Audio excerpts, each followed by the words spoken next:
No, a lot of it does start with like, okay, who are you trying to help? What problem are you trying to solve for that person? And really, like, why does that matter to you? Like, why are you driven to help this person solve such and such problem? So that kind of helps me set that backdrop to even kind of understand, like, hey, if you're going to show up, if you're going to bring value, if someone's going to pay you for that value, why does that matter to you?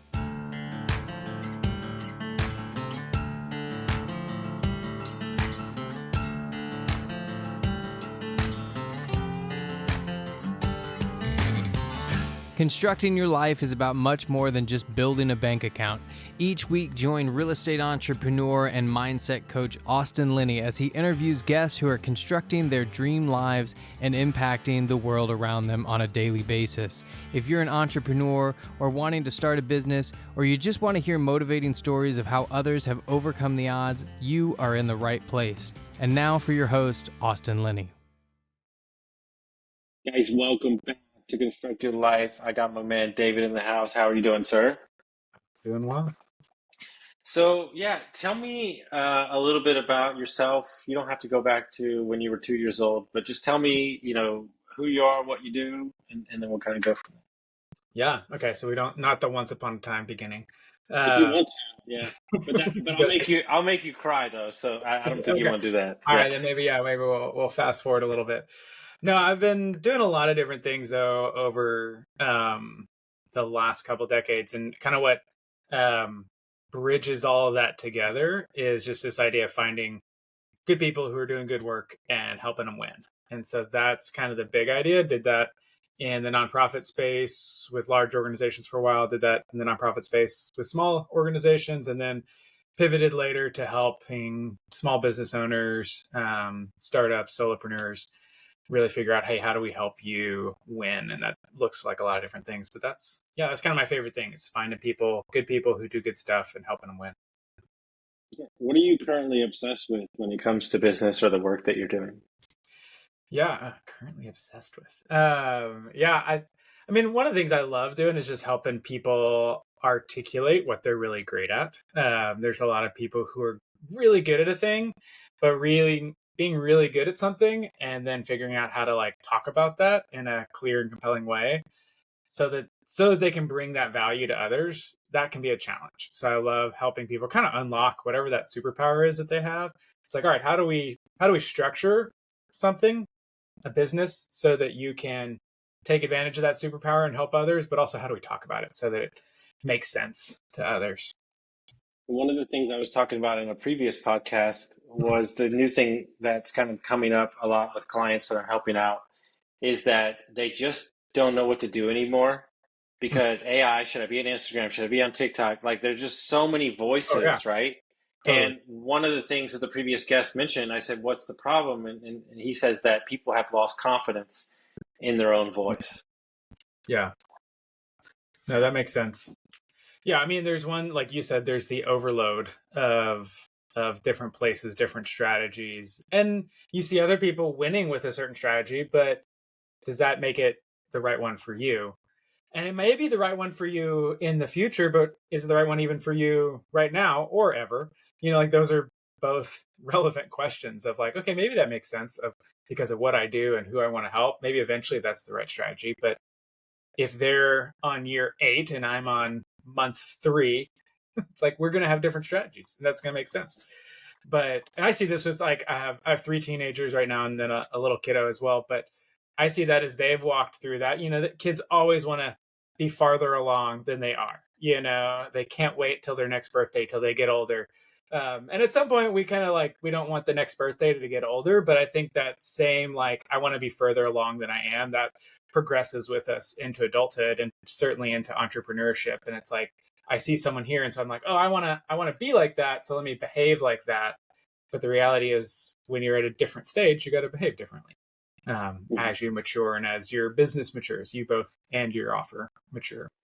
Well, this is a very important conversation and something that a lot of people have told me that I'm good at. I'm not tooting my own horn, but I think a lot of people are uncomfortable, let's say, redefining or scaling or changing the message of their own brand or their own business because they've grown as a person, but they think they're going to Mm-hmm. lose. Like, perfect example is like my Mm-hmm. podcast has changed a bunch over the years. And every Mm-hmm. time you do a big change, you're like, oh, I'm going to lose. But it's like maybe my audience wants to grow with me, Right. you know? And probably some of the change is driven by your own experience, but some of it is by like as you're interacting with people. As you're serving your audience, you're discovering new ways of bringing value, and that also is probably an influence in some of those changes along the way. So it's sometimes we think, oh, I'm going to lose them, and like you said, sometimes they want to grow with you, but sometimes it's actually like, oh, I'm actually getting closer to where they are by making this Mm. change. Yeah, Um, I never thought about that way, right? Because mhm, typically, I've always said to myself, like, if the podcast helps one person, then we've done our job, right? Like, I don't mhm, like. There's a lot of people go, I'm gonna start a podcast. I want an ROI. I'm like, well, you're gonna be waiting a long time. Like, sure. it's just not the way it works, right? And so, when you dive in with a client or you dive in with a Mhm, company, I think one of the hardest things that people can't seem to articulate is messaging kind of their offer. Where do you mhm, start with them, and kind of how do you even begin the mhm. process to even, understand what they need to be working Yeah. No, a lot of it does start with like, okay, who are you trying to help? What problem are you trying to solve for that person? And really, like, why does that matter to you? Like, why are you driven to help this person solve such and such problem? So that kind of helps me set that backdrop to even kind of understand, like, hey, if you're going to show up, if you're going to bring value, if someone's going to pay you for that value, why does that matter to you? Why would it matter to them? Like, what problem are they is solving there? But then once we kind of get that, then we zoom back into each of those a little bit more and really look at, like, okay, let's look at that who, like, okay, who are they? Like, what do they want? What's their aspirations? What's their goals? What are the problems though that they're encountering that don't let them reach that? And kind of walk them through, like, how does that feel? What's going on? What are the implications of that if nothing changes? And really look at, like, what's the narrative that the person you want to help is in, because we by default we talk in the language of our own stories. Like, if I'm wanting to help someone, I'm going to talk in the language by default of my solution, and maybe even of my outcome or of my expertise. I'm going to use that language. But if we can get real clear on, like, okay, what's the language though that the person you want to help uses to describe both their goal and their aspiration, but also their predicament, their challenges, their current reality, their fears, like, what's the language they use around that? You can articulate in their language, it's just going to be understood faster. on. But then we still then come back to, like, okay, well, why you? Like, why are you solving it? Like, why do you care and why are you good at it? Because if we can nail both of those, then, like, we can really connect with people. Because if I believe, like, oh, Austin, you not only care about this for me, but you're, like, pretty good at it, then I'm going to trust you. But if I miss on either of those, then it's like, I might be like, well, you're really good, but I don't know if you, like, if I matter, if I'm just like, a widget in your machine. Well, then I'm like, that's gonna hinder my trust and my willingness to kind of go all in. Or I might be like, man, he seems to really care, but I don't know if he can do it. Well, I'm also gonna kind of, maybe not play all the cards right away and be like, oh, let's see how this goes. So that's kind of the process that I like to go through to kind of really start to flesh out who and how. Because I don't think that I think a lot of times, it's such a weird razor's edge, right? Mm-hmm. You have to be insanely out of your mind, confident, egotistical, almost to a fault, to start a business. Mm. But Oh, interesting. because Yeah. it's so ridiculous, the Yeah. premise is absolutely ridiculous, right? But if Uh-huh. you Okay. bring that same energy to Mm. your customers, you'll have no customers. Right. Yeah. Yeah. You don't want to be It's like, hey guys, I'm Superman and I am here to save the day. And they're like, we're good. Like, there's no villains here. Why are you here? What's up? Like, it doesn't make sense. I guess is that kind of what you're saying? Is that, percent because but to have the energy to think that you can leave your W-2 and start this business from scratch, you kind of need that, especially when it's going yeah, bad, or especially when you have no customers. But if you projected totally. that on the customers, you would have no customers. So it's such a Right. dichotomy, right?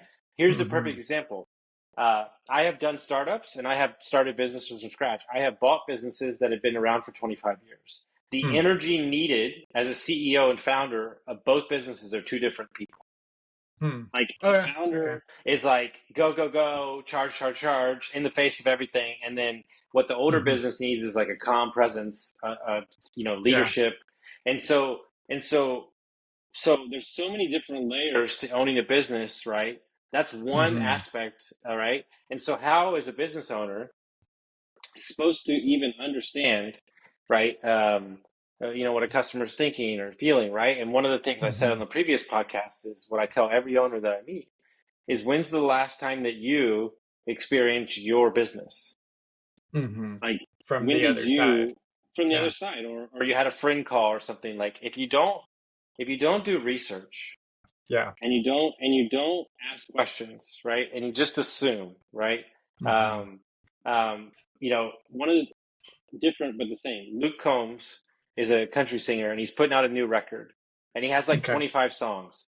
He put every song out on Instagram, and is letting his fans pick Hmm. what 12 songs are going to be on there, Oh, that's interesting.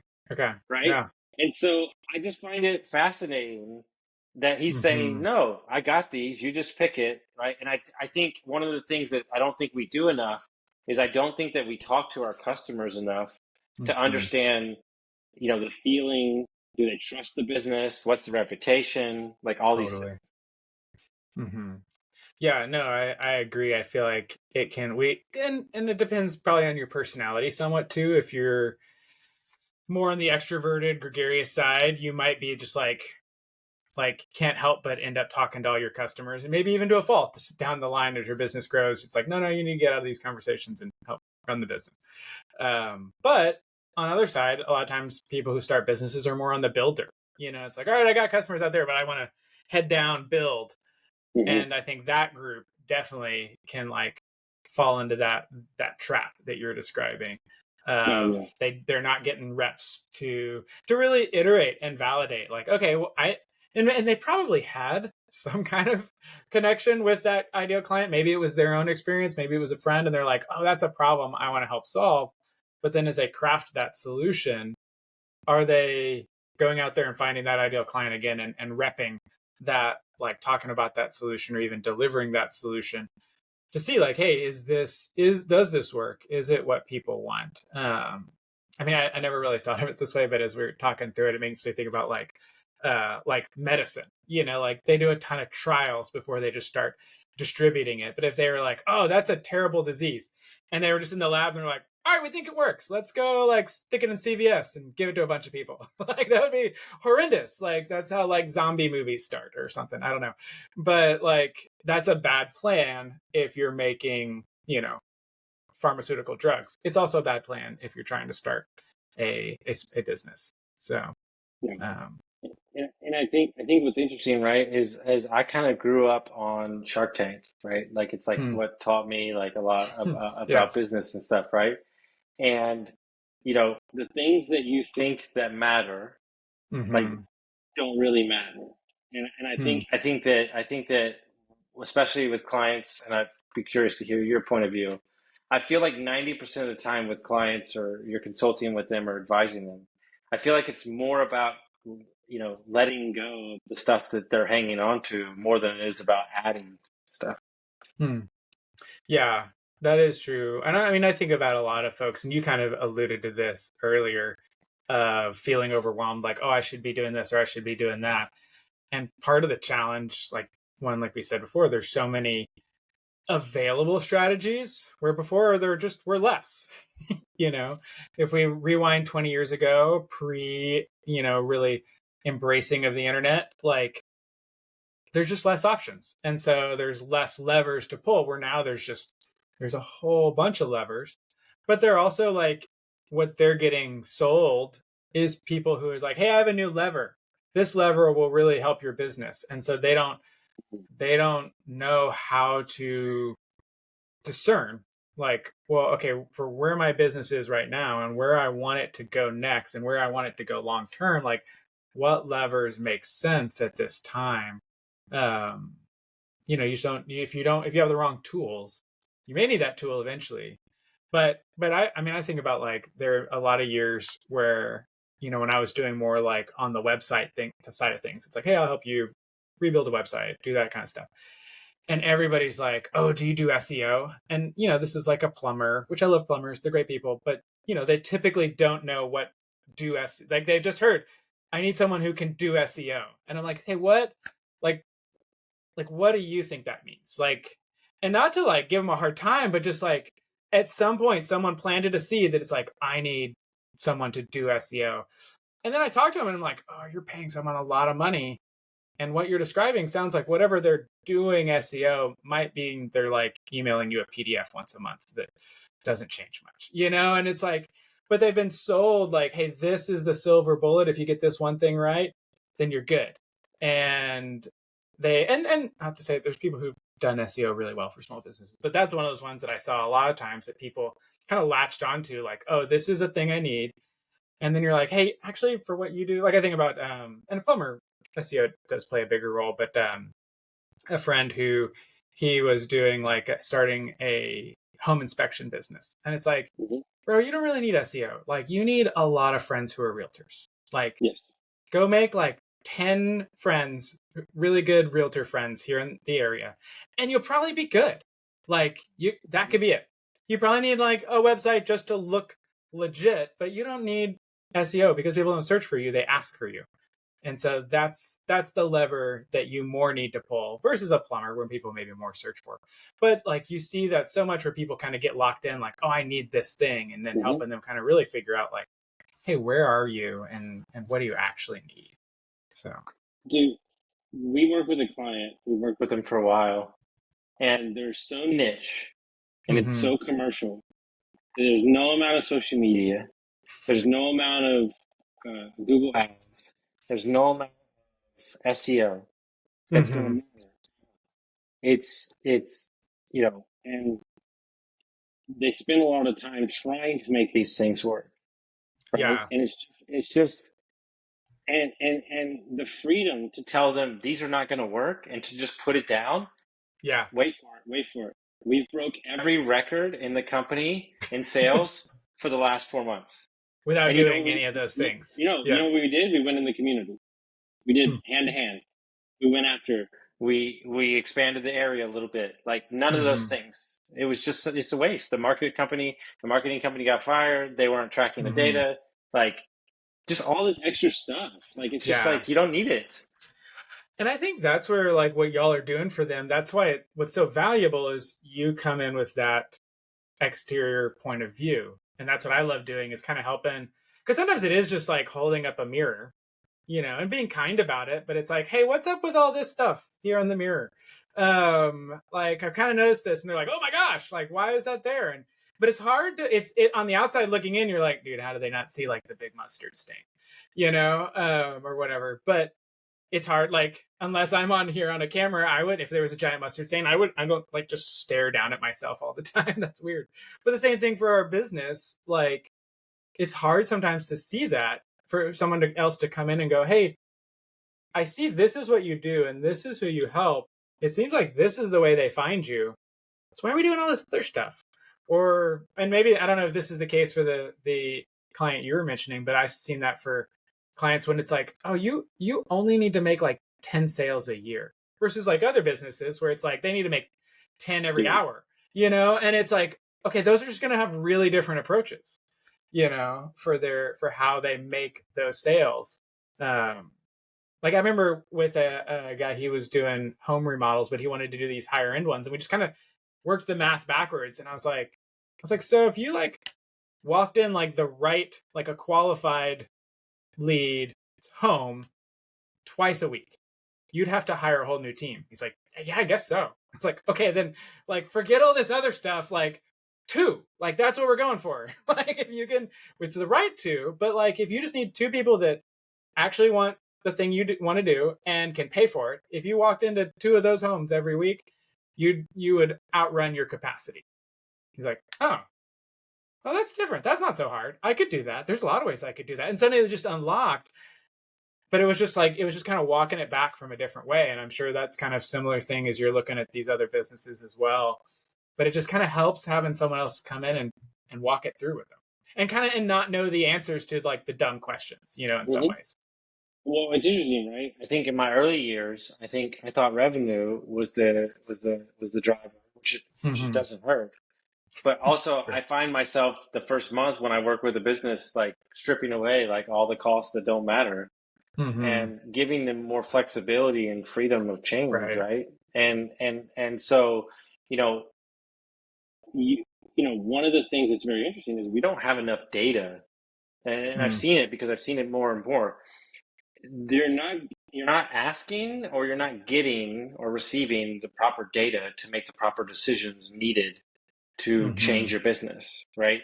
One of the number one things that people do that they need to stop doing is they pivot or they change the marketing strategy, and it lasts like 2 weeks, and they're like, okay, we got to change again. I'm like, you haven't Right. even figured it out, right? And, and Mm-hmm. so and so this is where, like, maybe, just maybe, you should spend double the time on getting your clarity and your message right, and then letting it, kind of set it and forget it, because you're not going to see the actions of your that you've done for 6 months prior, later than all Mm-hmm. that work. It takes time. Yeah. No, it is. But it's hard, especially if, depending on where they're at in that journey, if they're in a crisis mode where they're like, dude, we got to turn this around like today. It's like, hey, some of these things, they just take time, like you're saying. Um, so it's, but it's fun. But I think, and I hear that as you're sharing these stories too, it's fun shepherding people through that journey and go, okay, hey, I've seen people get to the other side of this. I want you to just trust me as we walk through this. It might feel a little uncomfortable. Let's take some load off. Let's redirect. Let's, maybe remodel a few things along the way. But like, hey, let's get you there. Let's help you win. And that's always really fun. Um, I think about the first time there's a bookkeeper I was helping her. She had no way for people to like book time with her, and we set that up. And it's not always. This is kind of a little bit contrary to what you said of it taking time, but it was like within an hour of turning it on, someone like booked. And she like the text I got was she's like, "What in the world? Who is this person? How did this happen? How are they going to book every?" I was like, "Hey, it doesn't like." Don't expect like that's not gonna like this is not a trend line. This is a data point. But it did just like blow her world, and she's like, oh my gosh, like so many years, so many Yeah, months of like nobody like if you'd like to contact me, send a carrier pigeon to this region. mm-hmm. It's just like it was so hard to get all, and it was just like a little unlock, and that made a big difference. But there's other things like you're saying you do, and you're like, hey, there is going to be a little lag before we really see the fruit of this. But it's fun. I share that because it's like it's fun to see it though when it does start to turn and the impact that has on them. Because our businesses often we identify so closely with them, and so it really does impact the person in a really cool way. Couldn't agree more. So if people wanted to find out about you, they wanted to track you down, how would they do that? Yeah, I mean, so I spend most of my time with a group called Founders Best Friend. You can find it at foundersbestfriend.com. And if you want to connect and talk about your business, there's like a little link to book a focus session with our team, and I'm on that team. So that's a good way to find me. Awesome. Guys, if you enjoyed this episode, send it to a friend, share it around, and we'll see you next time. All right.